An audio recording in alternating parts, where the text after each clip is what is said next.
I'll show you his room. It's been an emotional and tragic week for Veronica Southby. I've cried enough tears on that pillow. Her 18-year-old son, Gordon Mac Southby, died Sunday. He was riding his motorcycle on Hebron Avenue when he and an SUV got into an accident near the Route 2 on-ramp. A 15-year-old girl died as well. That was his helmet that he was wearing. Mac was a senior at Glastonbury High. He wanted to follow in his mom's footsteps and join the Navy. At nighttime, I leave the light on.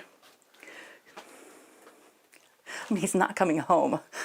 I always left the light on for him, though, so when he came home, he could find his way into his bed. I don't know why I still leave the light on for him, but I do. Veronica says she got up Sunday morning to go to church. Mac and his 17-year-old brother, Augie, slept in. Later in the day, Mac went out to grab some food. A couple of hours later, Veronica received a call from the hospital. But there was the three-word sentence that just changed my whole life.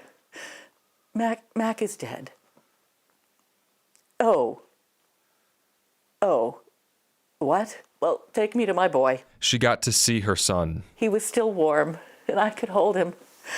Well, he still had, although he was dead, he still had the life in him, so to speak. And I do believe he heard me say, I love you one more time for the millionth time.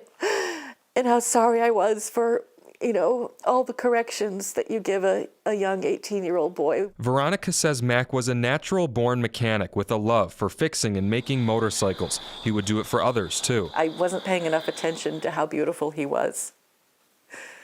And I saw it when I looked out my front porch on the night of the 26th. The day after he died, candles lined his home. They continued to burn there. Everyone who he had touched, who he had helped, who he had outfitted in a bike, rode with, had a great time with, they all showed up. Veronica went to the crash site, took off her shoes, and walked around the spot she calls holy ground, picking up pieces of the motorcycle. As she gets ready to bury Mac, she grieves for the son she could never see grow up. He attracted the best of people because he was the best of humanity. Now, Glastonbury and state police are continuing to investigate the crash. Mac's mom says he was authentic and died doing exactly what he loved, riding his motorcycle. While Veronica says her son knew that she loved him, she says the last thing she would tell him one more time is that she did love him. So, very unfortunate situation. They're planning to bury him next week. Just thinking of his family. And how were her spirits when you were with her? I mean, obviously there was a lot of conversation that didn't get captured on camera, I'm sure. Yeah, it's hard. She still has a son left. Unfortunately, his dad died in 2019. They're going to bury him right next to his dad, so a very sad situation for this family. But she says seeing the support, the love from all of Mac's friends, she said that just meant a lot to her. And we're sending her love tonight. Indeed. Thank you, Tony. Tony, thank you.